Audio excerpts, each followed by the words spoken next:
그럼 지금부터 디스커버 KU 특강을 시작하도록 하겠습니다. 오늘 특강 제목은 혁명과 헌법 이렇게 잡았는데, 이렇게 한 이유는 여러분 다 기억하시겠지만 지난 3년 전에 우리나라에 아주 큰 일이 있었죠. 그러니까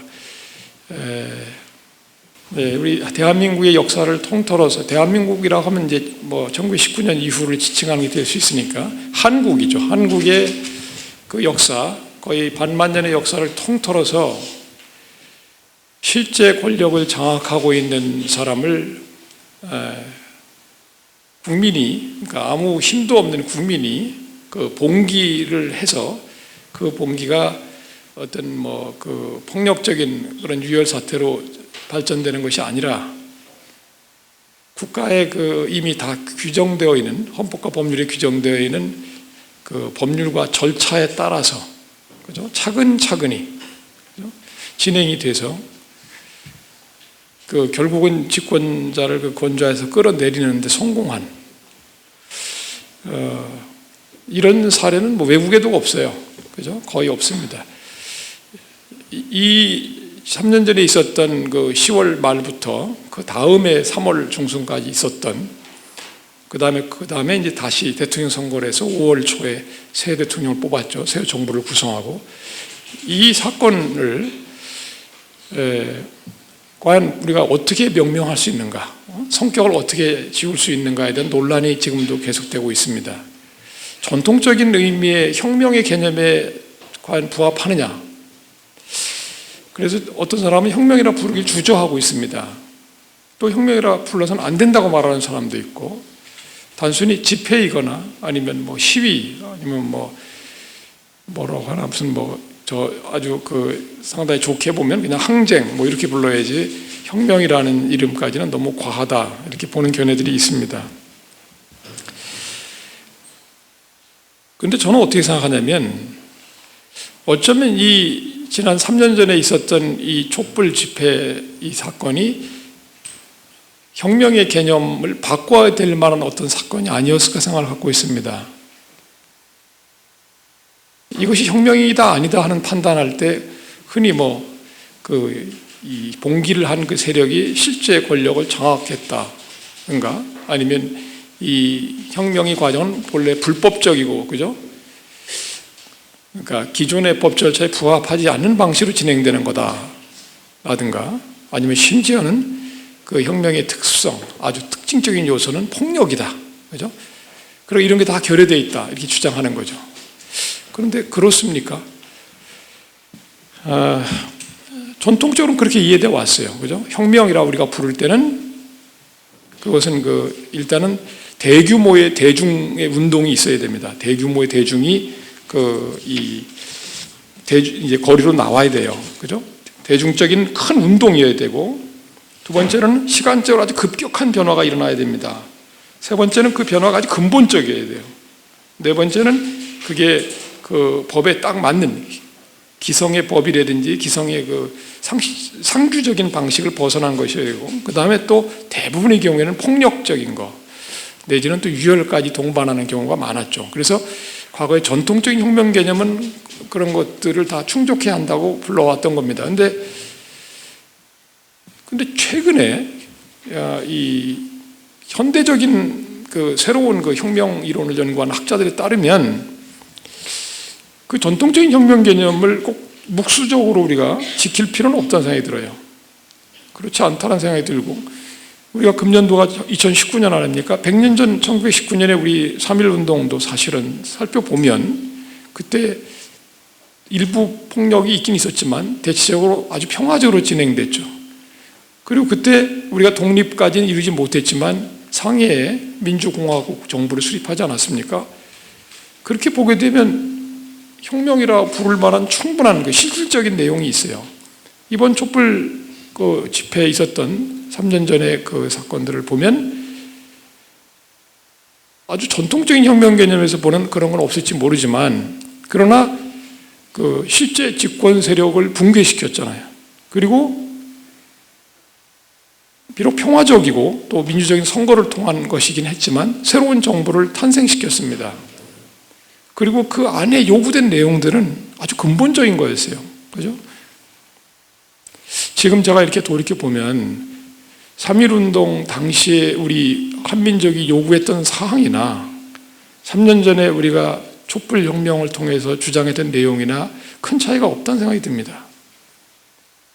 여러분 3.1 독립선언서를 보면요, 그 핵심 내용이 뭐냐면 정의입니다. 정의. 가장 중요한 건 정의였어요. 일본의 제국주의라든가 일본의 그 가혹한 행위를 탄핵하는 데 목적이 있는 것이 아니라 오히려 일본이 정의의 길로 돌아오게 하는 데 목적이 있다고 누누이 강조하고 있습니다. 독립선언서를 보면. 왜냐? 일본은 우리 이웃인데 불의한 길을 가고 있다. 그러니까 본래 옳은 길로 돌아오게끔 우리가 도우려고 하는 거다.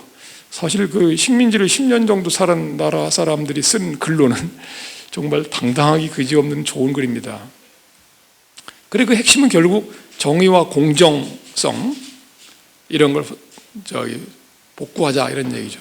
이번 촛불혁명 때도 보면 핵심은 그거였던 것 같습니다. 이 불공정하고 불공평하고 그죠? 기울어진 세상을 바로잡자. 이것이 주된 거였다고 저는 생각합니다. 일단 제가 혁명과 헌법으로 써놨으니까 저는 3.1운동도 혁명으로 불러 마땅한 것이었고 이번 2016년에서 2017년까지 이루어졌던 촛불 집회도 촛불혁명이라 부르는 게 마땅하다고 생각합니다.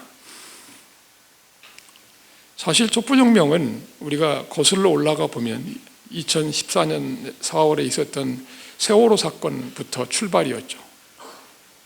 세월호 사건에서 여러분 알다시피 그 정부가 제대로 대처를 못해서 많은 생명을 잃게 됐습니다. 그때 300여 명이 배가 뭡니까? 좌초됐기 때문에 그 300여 명이 거기서 막 그렇게 됐고 또 250명 이상이 목숨을 잃는 일이 발생했죠. 거기서 우리가 정부에 대한 큰 실망을 하지 않았습니까? 정부는 도대체 무엇하는 기구인가? 도대체 정부는 왜 존재하는가에 대한 근본적인 의문을 갖기 시작한 거 아니겠어요? 그랬다가 우리가 2016년에 이화여대 봄에 2010년 봄 기억하지 않습니까? 이화여대에서 그 최모 씨의 딸이 그 부정 입학한 일이 발생했죠. 그때 처음 시작할 때는 그냥 여대생들이 자기네 학교 내 학내 비리에 대한 그 저항을 하는 것으로 좁게 이해했지만 그 상당한 기간 오랫도록 거기서 저항을 했죠. 그렇게 하고 있는 과정에서 JTBC에서 그때 태블릿 PC를 얻어가지고 와서 그 내용을 공개했는데 그 내용이 엄청난 내용이 있지 않았습니까? 그 최모 씨가 단순히 자기 딸을 이화여대 부정으로 입학시킨 것뿐만 아니라 대통령을 배후에서 조종하다시피 한다라고 하는 수많은 정황적 증거들이 발견됐어요.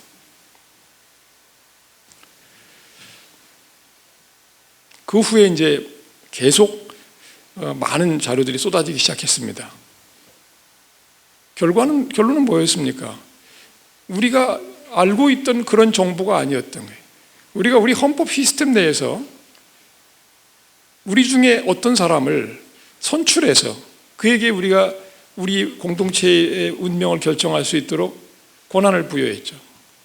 그러면 그 권한을 부여받은 신탁받은 그죠? 수임받은 그 수임자 주권을 가진 국민들로부터 국가를 운영할 수 있는 권한을 수여받은 사람은 헌법과 법률에 정해진 대로만 해야 돼요. 그걸 넘어서 만약 권력을 행사하게 되면 폭력이나 다름이 없습니다. 조폭이나 다를 바 없는 거예요. 그런데 그 당시에 집권 세력이었던 또는 집권을 하고 있던 사람이 실제로는 우리가 전혀 상상하지 못했던 그런 식의 그 국정 운영을 하고 있었습니다. 국민이 분노한 거죠. 그죠? 이런 정부에서 더 이상은 갈 수가 없는 거예요. 왜냐하면 사실은 우리가 이 권력을 위임할 때 일정한 조건을 붙여서 위임한 겁니다. 기간도 5년이고, 그죠? 그 다음에 5년 기간 동안에 무슨 일을 해도 좋다라는 식으로 주권을 양도한 게 아니에요. 그 기간 동안에 또 헌법과 법률, 각종의 규정에 따른 조건을 붙여서 준 겁니다. 일정한 내용으로, 일정한 절차를 밟아서, 그죠? 또 그때그때 국민들에게 공개해서 국민들의 의사를 들어가면서, 다시 말하면 우리는 민주주의 국가이기 때문에 선거를 해서 투표를 해서 누구를 당선만 시키면 당선 이후 임기 기간 동안은 임의대로 할 수 있는 그런 체제가 아닙니다. 우리가 명목상 대의민주주의라는 말을 쓰고 있죠. 대의민주주의라는 것은 국민이 그냥 그 대표기관 있지 않습니까? 그 국회든 대통령이든 한번 뽑아놓으면 우리는 그냥 그 대표기관에 복종해야 되는, 순종해야 되는 그런 어떤 권력의 객체로 갑자기 변질되는 게 아니에요. 주권은 양도될 수 없습니다. 주권은 위임될 수도 없는 거예요. 그죠? 여러분은 주권자입니다. 대통령을 선출했어도 주권은 여전히 여러분에게 남아있는 거예요. 그죠? 우리 국민 전체에게 주권이 있다는 설도 있고, 그 주권이 우리가 5,100만 명이라면 5,100만 분의 1씩 국민 한 명 한 명에게 다 주권이 있다, 이런 설의 대립은 있지만 어쨌든 국민에게 주권은 있는 겁니다. 그죠? 주권은 넘어가는 게 아니에요. 그리고 주권자는 그 위임한 자이기 때문에 수임한 자가 이 주권을 성실하게, 그죠? 우리가 정해준 조건을 지켜가면서 그 권한을 행사하고 있는 여부를 끊임없이 감시하고, 또 거기에 대해서 우리가 질책도 하고 비판도 하고 목소리를 높일 권리만 있는 게 아니에요. 의무가 있는 겁니다. 그죠? 자기 집 일을 갖다가 누구에게, 자기 집에 있는 형제 중에 한 사람에게 전적으로 맡겼다고 칩시다. 그럼 여러분은 그냥 내버려 둘 거예요? 그 맡긴 집안의 일을 하도록 맡은 어떤 형제가 그 집을 다 부셔도 그냥 가만 둘 겁니까? 그럴 수는 없잖아요. 그래서 2016년 10월 말부터 우리 국민들이 들고 일어났다고 저는 생각을 합니다. 우리가 그때를 돌이켜보면 여러분도 다 같이 경험했죠. 다 경험했을 겁니다. 그죠? 세월호에서 우리 정부가 보여준 그 무기력하고 또 무책임한 태도, 그죠? 그 후에 태블릿 PC를 통해서, 그 후에 또 여러 가지 그 자료들을 통해서 증명된 그 정부의 그 뭐라고 해야 되나, 비정상성. 그죠? 사실 21세기에 어떻게 그런 주술적인 거 비슷한 정치를 한단 말이에요. 상상을 초월하는 거죠. 아무런 우리에게 눈에 띄지도 않은, 밖으로 드러나지도 않은 어떤 실제 의사결정, 그러니까 실제적인 국가의 의사결정을 어떤 아무런 그 우리로부터 수임을 받지 않은 사람이 내릴 수 있었다고 하는, 그거는 상상을 벗어나는 겁니다. 완전히 우리가 그 권한을 부여할 때 그 집권에게, 집권자, 권력을 잡은 사람에게 권력을 우리가 위임했을 때 조건들을 완전히 다 위배한 거죠. 그렇기 때문에 우리 국민이 나서서 이제 회복해야죠. 그죠? 회복해야 됩니다. 우리가 줬던 권한을 다시 회복해서 우리가 직접 행사하든지 다른 사람을 구하든지 할 권리가 국민에게 있는 겁니다. 주권자, 당연한 거죠. 그걸 주장했던 것이고, 그래서 국회에게 우리는 이제 그때 이제 이럴 수도 있는 거죠. 그야말로 전통적 혁명에 따르면 그냥 혁명이라는 건 바로 실력 행사로 들어가는 건데, 사실은 우리 국민은 그렇게 하지 않고 그야말로 21세기적 시민답게 민주주의와 법치주의를 다 준수해가면서 하자는 식으로 된 겁니다. 그래서 국회, 우리가 다 선출했던 국회에 한번 기회를 준 거죠. 그런데 국회가 여러분 어떻게 행동하는지 아실 겁니다. 국회가 국민의 의사를 바로 수용해서 빨리 진행하지 않고 약간 좀 주춤주춤한 거 사실 아닙니까? 그때 국민들이 또 굉장히 강력하게 프레셔를 했습니다. 압력을 가해서 다행히 국회에서 그때 여러분 놀라운 숫자가 나왔죠. 234 대 56 뭐 이런 식으로 1, 2, 3, 4, 5, 6으로 나와서 우리 놀라게 했는데, 그래서 그 아주 압도적인 표차로 그때 그 가결됐죠. 그 대통령 직무가 바로 정지됐고, 그 다음에 또 다시 한 3개월쯤 후에 우리 헌법재판소가 그때 소장이, 헌재 소장이 일단 임기가 만료됐고, 나머지 8분이 8대 0, 압도적으로 8대 0으로 그 탄핵을 인용해서 그 대통령직에서 그 전 집권자를 파면해서, 그렇죠? 직에서 제거한 겁니다. 리무벌 했다 그러죠. 그리고 우리는 또 법정 절차에 따라서 선거를 통해서, 정상적인 선거를 통해서 새로운 대통령을 선출하고 새로운 정부를 구성했습니다. 뭐 이건 여러분 다 알고 다 같이 경험한 내용입니다. 이 촛불혁명의 과정이었죠. 근데 지금 3년이 지나가면서 돌이켜 보면 이 촛불혁명에서 우리가 원했던 것, 우리가 또 요구했던 것, 이런 것들이 제대로 실현되고 있는가? 여기에 대해서는 약간의 의문이 있습니다. 그래서 오늘 제가 좀 길게 얘기했는데 이 제목을 좀 잡아서 촛불혁명 3주년 아닙니까? 원래 이제 10월 29일에 했어야 되는데 디스커버 KU 특강 때 맞춰서 하다 보니까 조금 한 주 정도 늦어졌는데 뭐 이런 기회를 그래도 얻을 수 있어서 참 다행이라고 생각하고요. 저는 여러분이 이런 오해를 할지도 모르겠어요. 혁명 뭐 이런 용어를 들으면 우리나라에서는 조금 이제 좀 힘들어하는 경향이 있는데, 사실은 말이죠, 이 헌법이라고 하는 이 법은요, 원래 헌법이라는 그 법의 개념 안에는 기본적인 권리, 인권 이런 것보다는 국가의 조직이라는 그게 많이 들어있어요. 국가를 구성하는, 국가를 형성하는 국가의 조직법규다라는 게 원래 본래적인 헌법 개념이었습니다. 옛날부터. 그랬었는데 사실 이 헌법이 그 인간의 권리를 보장하는 걸 핵심으로 하게 변경됐어요. 왜 그랬을까?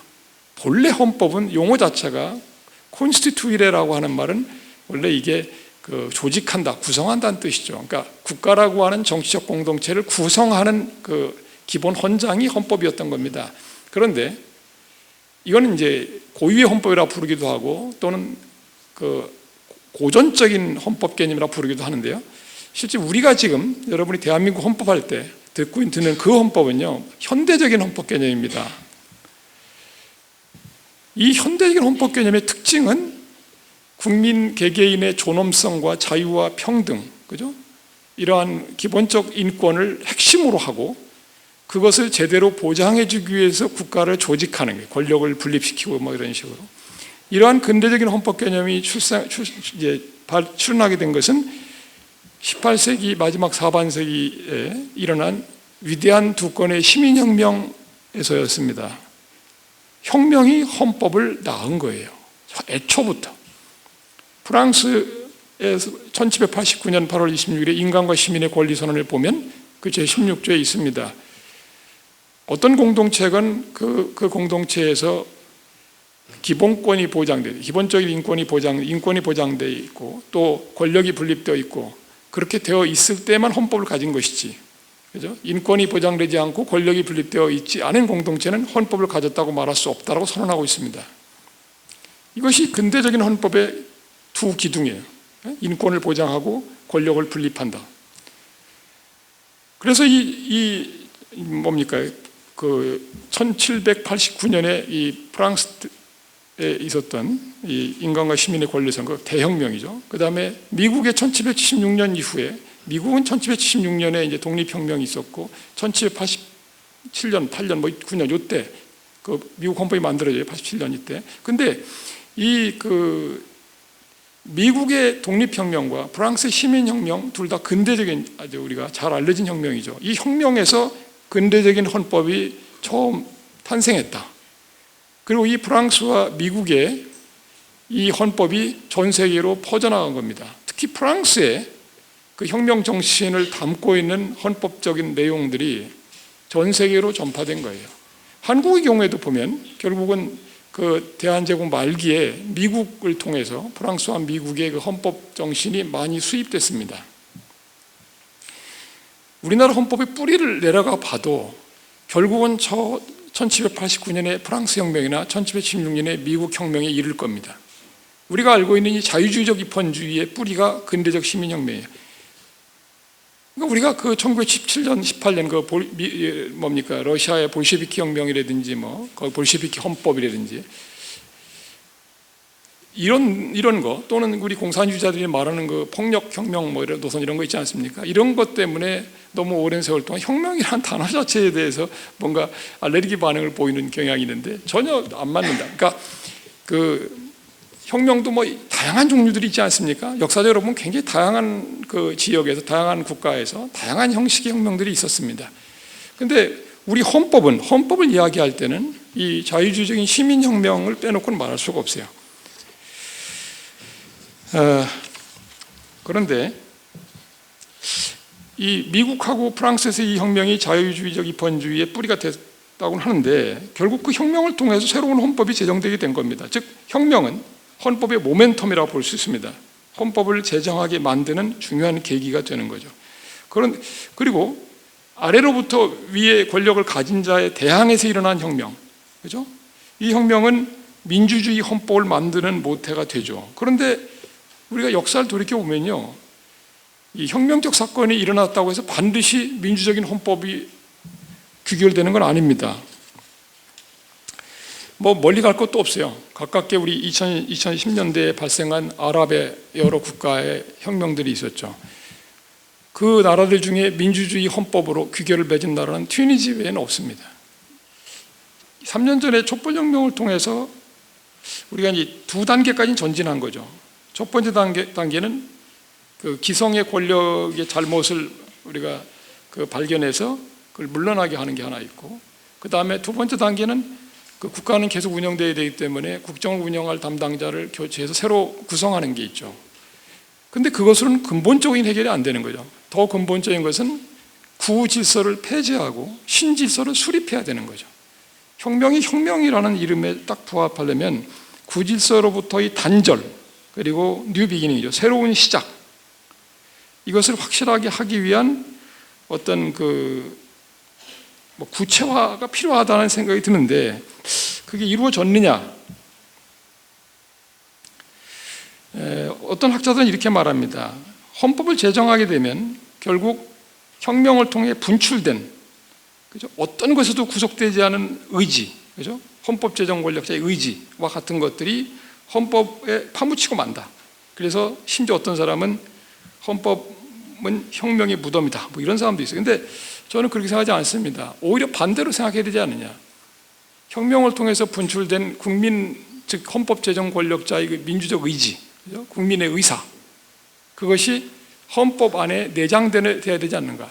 즉 헌법을 새로 바꿀 때, 헌법이라는 건 이럴 때 이제 국가의 기본적인 질서 아닙니까? 국가의 기본적인 질서를 결정하는 데 있어서 혁명의 주체인 세력의 그 의지가 그대로 반영돼서 그 안에서 다시 만약에 권력이 불법적인 어떤 일을 저지를 경우에는 국민의 그 의지가 제도화된 것으로 그걸 방어하든지, 아니면 그것이 거의 불가능할 때는 어떤 다른 비상의 수단을 통해서 이걸 교체할 수 있게끔 제도화가 돼 있어야 되고, 뿐만 아니라 그런 어떤 극단적인 사태가 있기 이전에도 국민의 의지가 꾸준히 그 국정 운영에 이렇게 따라가도록끔 그렇게 만들어지는 것이 원래 그 민주주의 혁명 이후에 그 헌법이 아닐까 생각이 듭니다. 결국 이렇게 봐요. 혁명이라는 건 결국 이런 거 아닌가. 민주주의 혁명이라는, 제가 말하는 민주혁명을 말합니다. 민주주의 혁명이라고 하는 건 결국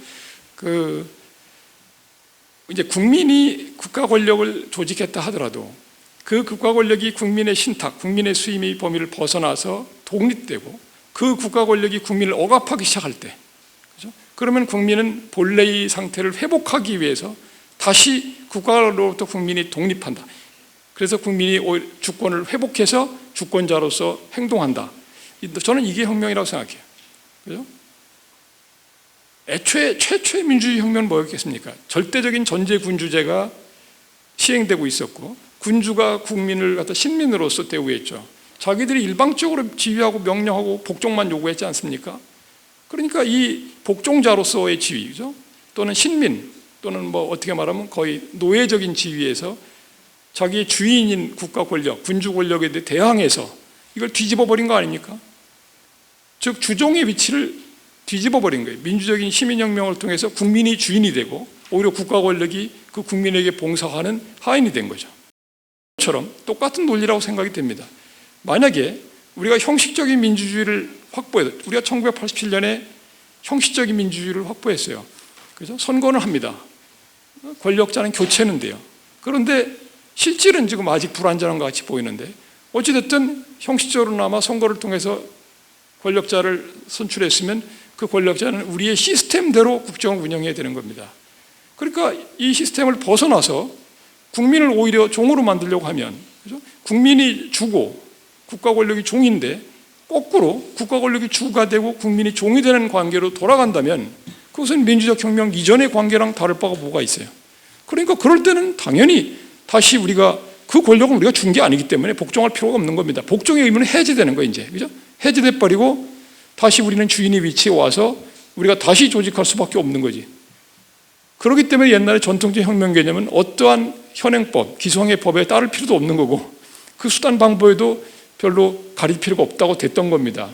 그래서 우리가 생각하기에 이렇게 무서운 혁명 개념이 생겨난 건데, 근데 지금 시대에는 그럴 필요까지는 없을 것 같아요. 그렇게까지 하지 않더라도 굉장히 복잡해지지 않았습니까? 굉장히 복잡한 절차와 질서와 규정들이 많이 있기 때문에 우리가 그 법치주의 틀 내에서도 얼마든지 혁명이 가능하다는 걸 이번에 과시한 거나 마찬가지예요.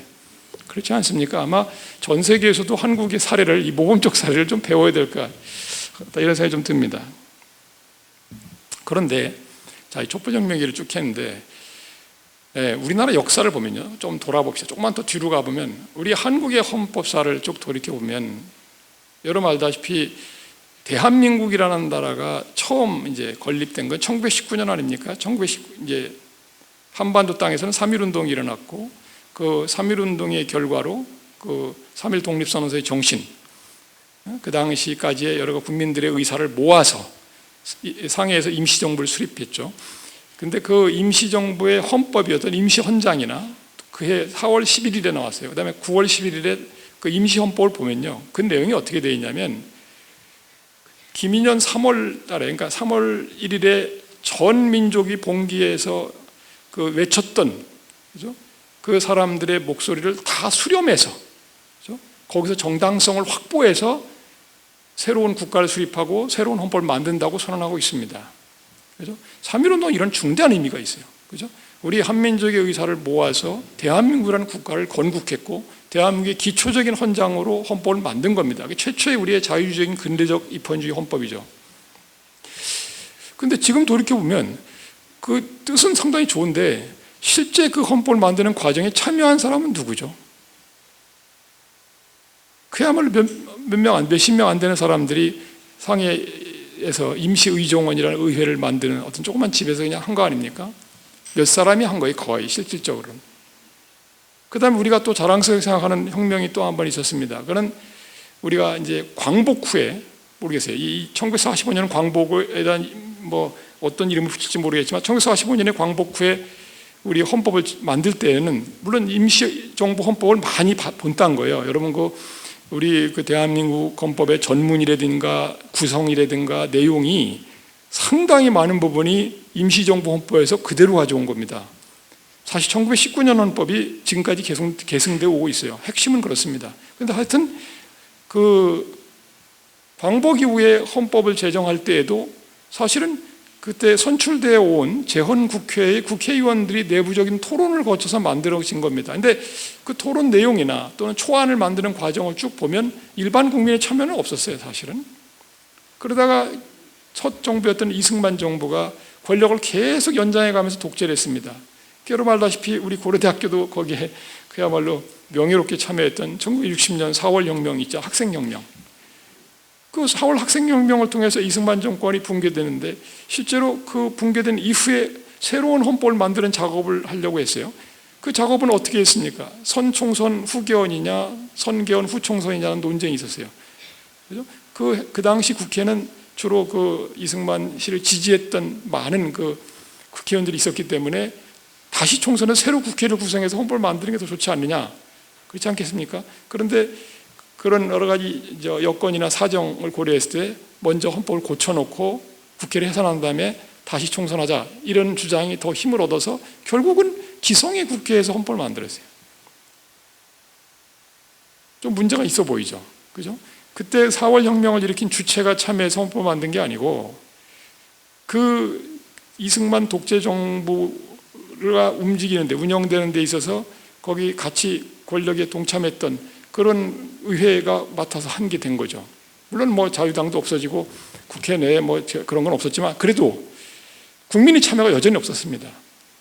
그리고 더 놀라운 건 그 60년 그 4.19 이후에 8월 달에 정부가 구성돼서 움직이기 시작, 민주정부가 구성되긴 했지만 그로부터 몇 달 안 돼가지고 한 9개월쯤 됐나요? 61년 5월에 5.16 군사 쿠데타가 나와버렸어요.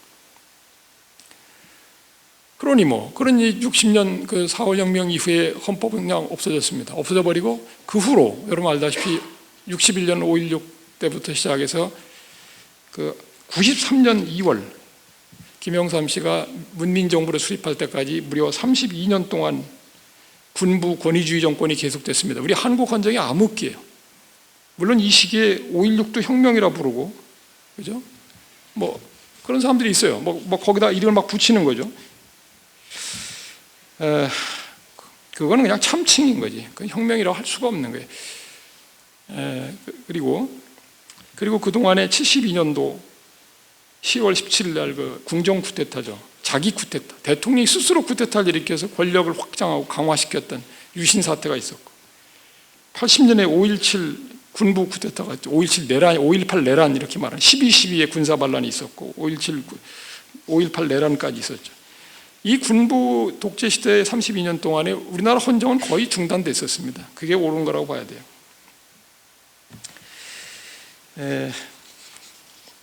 근데 이렇게 보면 그리고 87년이 왔죠. 그죠? 87년이 와서 여러분 그 전두환 씨가 더 이상 이제 자기 권력을 유지하기 힘들어지니까 국민들이 여러분 아시다시피 87년 6월에 대규모 시민 항쟁이 있었습니다. 시민들이 서울 시내를 전부 다 뒤덮다시피 하고 저항을 하니까 결국 6.29 선언이라는 걸 후퇴를 했지 않습니까? 좋다, 국민 직선제 개헌을 하겠다 이렇게 물러섰죠. 그랬지만 그때도 지금 현행헌법입니다. 87년 헌법 제정 과정에도 정치인들끼리 모였어요. 8인 정치회담, 4인 정치회담에서 여야 간에 반씩 나눠가지고 모여서 그 사람들 테이블에서 협상을 해서 어떻게 나쁘게 말하면 담합을 해서 이른바 우리가 이제 팩트 헌법 이런데 협약 헌법으로 지금 헌법이 만들어진 거예요. 자, 제가 이 얘기를 길게 했냐면 한번 보세요. 3.1 혁명이라고 부를 수 있는데 3.1 혁명 때도 그랬고 광복 이후에도 그렇고 4월 혁명 때도 그랬고 87년 6월 항쟁 이후에도 그랬고 우리나라에서 어쩌면 주권자가 자기의 그 공동체가 어떤 종류의 그 정치적인 조직을 해야 되고 그 안에서 국민들이 어떠한 지위를 누려야 해야 되는지에 대한 근본적인 결단을 할 수 있는 결정적인 순간마다 어떤 일이 벌어졌습니까? 국민들은 3.1운동 때 많이 희생됐어요. 그죠? 광복을 하기 위한 많은 독립운동하느라고 희생된 사람 또 있어요. 60년의 4월 혁명 동안에도 학생들과 시민들이 희생됐죠. 87년 6월 항쟁 때도 많은 시민들이 희생됐어요. 결국 그런데 이 혁명의 그 과정 중에는 많은 국민들이 희생을 했지만, 그죠? 결국은 혁명의 결실, 그죠? 혁명의 주체는 국민이었지만 혁명의 결실로서의 헌법, 그죠? 헌법을 제정해서 새로운 질서를 확립하는 이 과정에서는 배제됐습니다. 국민에 의한 혁명과 국민이 배제된 헌법 제정, 이걸 반복했어요. 계속해서. 그러면 이제 현재로 돌아옵시다. 2016년부터 2017년 초까지 벌어진 촛불혁명을 통해서 우리가 정권은 교체했지만 우리가 단순히 정권만 교체하길 원했습니까? 그건 아니죠. 그죠? 우리가 그때 느낀 건 뭐였습니까? 너무 불공정하고, 그죠? 우리가 헌법적 정의의 기준에 부합하지 못하게 국정이 운영되고 있다는 걸 알게 된 겁니다. 그러니까 근본적인 수술이 필요하다. 근본적인 개혁이 필요하다고 우리가 생각했던 거죠. 그래서 궁극적으로는 헌법이 바뀌어야 됩니다. 그죠? 87년 헌법은 무수한 독소 조항들이 들어있어요. 왜 그랬냐면 이게 그 과거에 72년 유신 헌법이나 80년 전두환 씨의 헌법이나 여기에서 잘못 들어간 대통령의 권력을 아주 강화시켜 놓은 제왕적 대통령제 조항들이 무수하게 있습니다. 그래서 일일이 다 말씀드릴 수도 있지만 굉장히 많이 있어요. 이것들을 제거해야 됩니다. 그뿐만 아니라 시대가 많이 변했잖아요.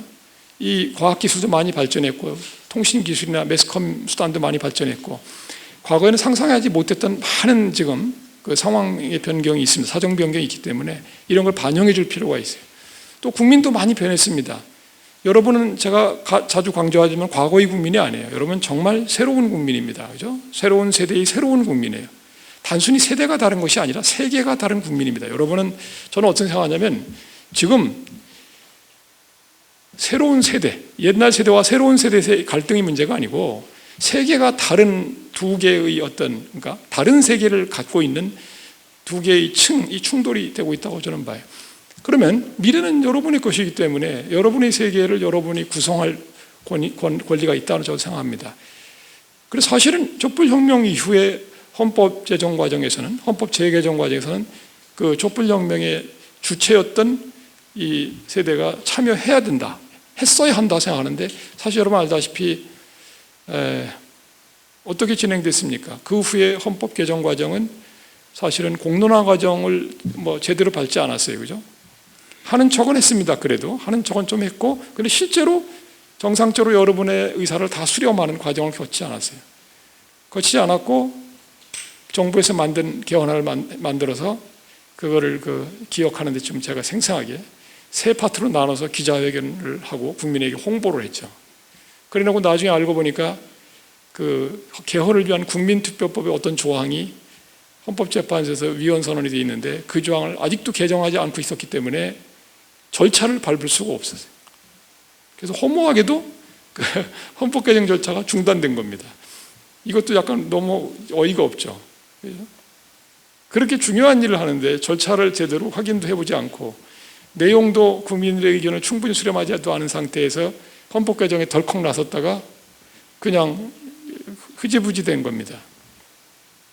너무나 안타깝기도 하고 그래서는 안 되는 거죠.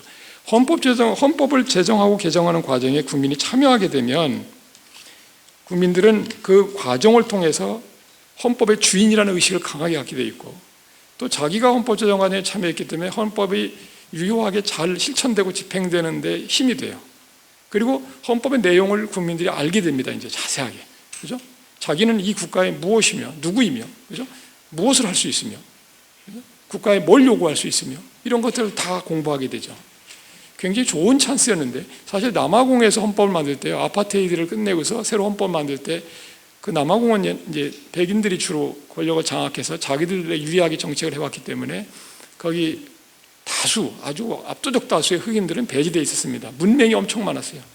그래서 남아공에서는 그 배제되어 왔던 흑인층들을 위해서 굉장히 많은 공을 들였습니다. 그래서 그 헌법적 교육 과정을 굉장히 길게 가져갔어요.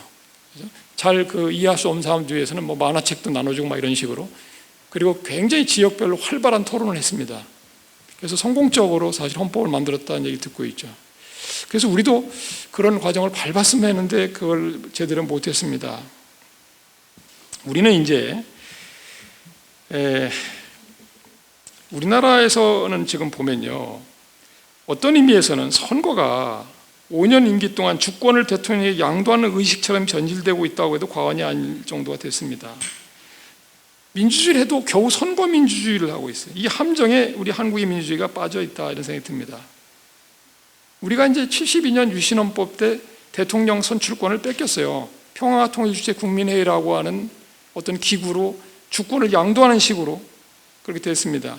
그것을 87년 국민직선제, 대통령을 국민이 직선할 수 있다, 정부를 선택할 수 있다, 이렇게 헌법을 고쳤기 때문에 주권을 찾아왔다고 국민들은 믿었지만, 사실은 이제 선출된 왕에게 주권을 양도하는 의식만을 보장하는 이런 형태의 민주주의처럼 되어가고 있고, 이건 민주주의를 할 수가 없습니다.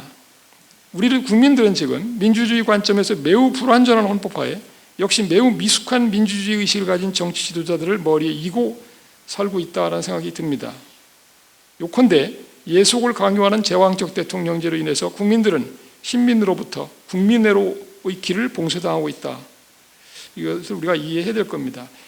민주주의가 진짜 실질적인 진정한 민주주의로 우리가 진화될 수 있게끔, 민주주의를 공공하게 정착시킬 수 있도록 우리가 제도를 또 모색하고 우리 국민들이 헌법에 대한 의식을 더 제고하는 그런 노력을 기울여야 될 겁니다. 이제 우리가 원래 토론 중심 수업을 하는데 오늘 제가 얘기를 너무 많이 하면 안 되니까 짧게 이제 끝내겠습니다. 혁명은 헌법을 제정하게 되면 사라지고 마는가? 독일의 어떤 학자 울리히 프로이스인데, 이 사람이 한 말대로 헌법이 혁명의 무덤인가? 저는 그렇게 생각하지 않습니다. 혁명은 과거의 사고에 입각한 낡은 질서와 단절하고 새로운 사고에 입각한 새로운 질서를 시작하는 거죠. 혁명을 통해 성립하는 헌법 제정 권력은 뭐냐면 새로운 질서를 위한 새로운 헌법을 제정하겠다는 국민의 의지죠. 이거는 이러한 단절과 새로운 시작을 헌법 안에 내장해야 합니다. 주권자로서 헌법 제정 권력을 가진 국민의 의사는 헌법의 핵심으로서 헌법에 내재하고 새로 만들어진 헌법을 해석하고 적용하는 데 항상 기준이 되어야 합니다. 따라서 혁명은 일회성인 이벤트로서 헌법 제정과 함께 수명을 다하는 것이 아니라 헌법의 체화됨으로써 헌법을 통해서 영구화되어야 합니다. 나아가 헌법이 민주혁명의 정신을 제대로 수용하지 못한 미완성 헌법에 머물러 있다면 헌법에 내재하는 헌법 제정 권력의 의사, 즉 국민의 의사가 헌법을 완성하는 계기로 언제든지 소환될 수 있어야 됩니다. 우리 헌법의 시각에서 보면 국가와 국민의 관계에 대한 코페르니쿠스적 전환이 바로 혁명입니다. 왕과 신민의 관계로부터 주권자와 권한 수임자의 관계로 주종을 전환해야 하는 겁니다. 국민이 국가를 위해 존재하는 것이 아니라 국가가 바로 국민을 위해 존재해야 합니다. 왕정으로 돌아가는 데는 한 사람의 왕으로 충분하고 노예가 되기 위해서는 한 사람의 주인으로 충분합니다. 우리는 왕도 인정할 수 없고 주인도 인정할 수 없고 우리 국민 모두 한 사람 한 사람이 주인이 되는 우리들의 헌법 시스템을 구축하는 것, 이것이 바로 민주혁명의 정신이고 또 이를 수용해서 제정되고 그렇게 운영돼야 하는 것이 민주주의 헌법입니다. 따라서 우리에게는 이런 정신을 가진 헌법적 시민이 필요해요. 그죠? 헌법적 시민들이 존재하는 한 혁명은 그 헌법적 시민들 간의 헌법적 대화 속에서 영원히 지속돼야 합니다. 이 멋있는 말을 한두 건 제가 읽어드리고 마치도록 하겠습니다. 이런 말을 한 학자가 있는데요. 혁명은 세대를 넘어서 계속 이어지는 헌법적 대화 속에서 계속 살아있어야 한다. 헌법의 핵심은 개혁의 순간 또는 기초를 놓는 순간, 그것이 핵심이 아니라 시대를 넘어 계속되는 대화이다. 즉 지속하는 대화야말로 헌법의 본질이다라고 하는 유명한 학자의 말이 있습니다. 헌법은 당대의 대화를 넘어 세대를 넘어 계속 진행되는 대화의 장이 되어야 됩니다. 미국 하버드 대학의 헌법학 교수인 로렌스 트라입 교수는 여러분 알지 모르는데 오바마 전 미국 대통령이 하버드 대학 다닐 때 이분 밑에서 조교를 했었어요. 로렌스 트라입께서 멋있는 말을 했는데요. 헌법은 명사나 형용사가 아니라 동사라는 겁니다. 헌법은 하나의 동사로 이해된다. 즉 헌법은 우리의 과거가 어떤 의미가 있는지에 관한, 또 우리가 현재 어떤 과제를 갖고 있는지에 관한, 그리고 또 우리 미래로 향하게 하는 가치와 열망이 무엇인가에 관한 세대를 넘어 이어지는 대화이다. 그리고 미국 예일대학의 유명한 헌법 교수가 한 분인데 브루스 에커만이라는 세계적인 명성 있는 교수입니다. 그분도 이런 말을 했어요. 헌법은 단순히 하나의 관념이 아니다. 헌법은 각 세대의 국민들이 자기 자신의 정체성과 운명에 대해서 계속 토론하는 가운데 구성되어야 되는 진화하는 역사적 현실이다. 대화에는 주체가 있어야 됩니다. 헌법적 대화를 하는 주체로서는 헌법적으로 계몽된 시민이 있어야 돼요. 즉 국민과 국가 권력의 관계에 대해서 코페르니쿠스적 전환을 내면화한 주권자 국민이 있어야 돼요. 내가 주인이고 국가는 우리의 종이다. 그죠? 이런 믿음을 가진 시민들이 있어야 됩니다. 1919년 3.1 독립혁명, 1960년 4월 학생혁명, 1987년 명예 시민혁명, 그리고 2016년에 촛불혁명으로 이어지는 우리나라의 민주혁명의 계보가 있습니다.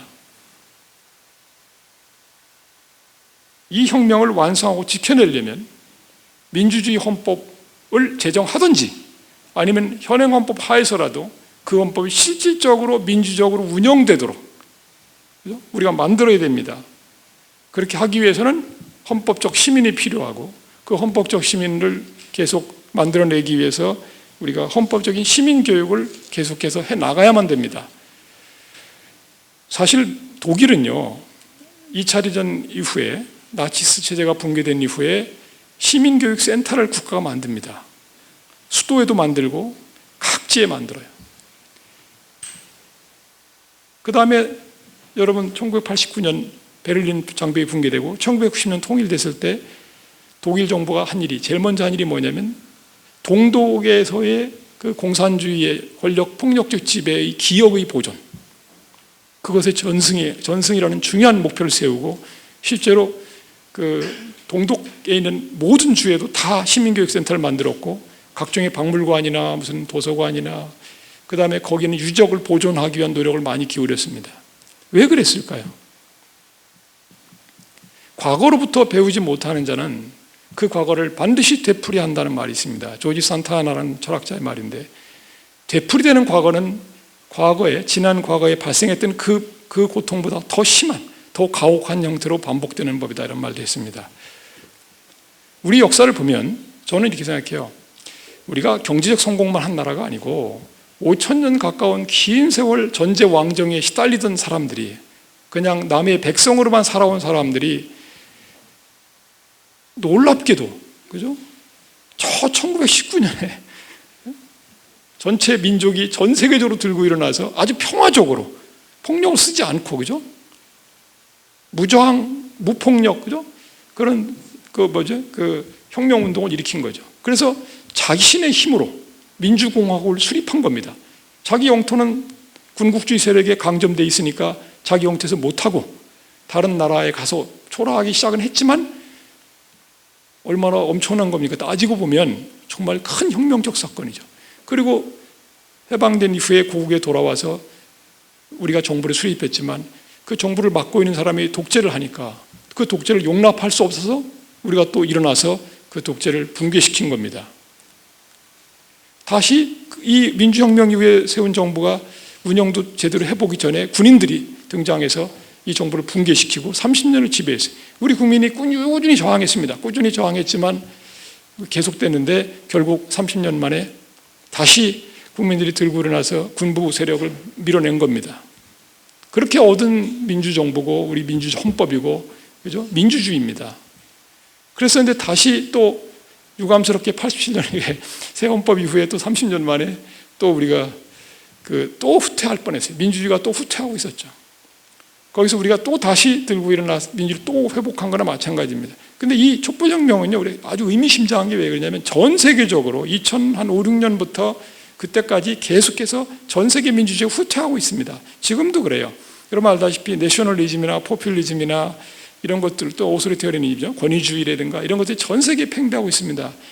전 세계적으로 민주주의가 후퇴하고 있는데 한국이 어쩌면 이렇게 후퇴하고 있는 민주주의를 막을 수 있는 어떤 보루처럼, 어떤 횃불처럼 이렇게 타올랐다고 볼 수도 있고, 그런 걸 뭔가를 보여주고 있는 거죠, 모범을. 제가 독일인들을 만나면 그런 얘기를 가끔 합니다. 저쪽 서쪽에서는 독일이, 이쪽 동쪽 끝에서는 한국이 민주주의를 지키는 어떤 모범으로 작용하지 않을까, 모범으로 보이지 않을까, 이렇게 해서 기분 좋게 얘기하곤 하는데, 하여간에 저는 결론적으로 말씀드리면 우리가 헌법적 시민의 정신으로 무장을 해서 헌법을 새롭게 제정하는 과정에 적극적으로 국민들이 참여할 수 있게끔 만들어야 됩니다, 절차를. 그래서 거기서 국민들의 의사를 다 수렴해서 담아서 여러분의 시대에는 여러분이 주인이 돼서 여러분이 원하는 식으로 살 수 있게끔 형성해야 됩니다. 그렇죠? 헌법이라고 하는 것은 칼 슈미트가 한 말이죠. 그 국민이 자기가 살고 싶은 공동체의 종류와 형태에 관해서 스스로 결정하는 거예요. 그게 헌법입니다. 그리고 그 헌법을 완성하는 과정에서는 계속해서 대화를 해야지. 끊임없이 대화하고 그 대화의 산물이 헌법이에요. 헌법은 그 헌법 아래에 있는 개별 법률, 민법, 형법, 이런 상법하고 조금 성격이 다릅니다. 그죠? 그거는 어떤 개별적인 분쟁이 있을 때 그 분쟁을 해결하기는 기준을 정하는 거지만 헌법은 그런 차원의 문제가 아니에요. 헌법은 여러분이 살아가야 될 공동체의 정체성을 정하는 거고, 또 여러분 자신의 정체성도 정하는 거예요. 또 여러분의 운명도 정하는 겁니다. 어떤 공동체에 사느냐, 그죠? 여러분의 운명이 바뀔 수밖에 없습니다. 왜 그러냐면 여러분이 어디까지 할 수 있고 어디까지 할 수 없다, 또 어떤 기회를 가질 수 있다, 가질 수 없다라는 게 대략적으로 정해지지 않겠습니까? 그러니까 저는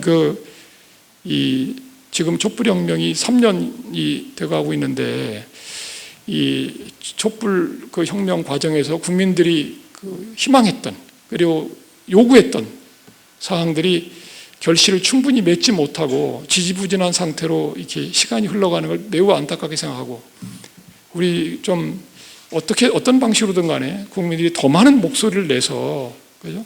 그때 그냥 일회적 이벤트로 끝나는 게 아니고 촛불혁명에서 우리가 토해냈던 그 열정이 헌법 안에 장착될 수 있게 하지 않으면 또 언제 어떻게 될지 모르지 않습니까? 그래서 저는 그게 굉장히 중요하다 이런 생각을 갖습니다.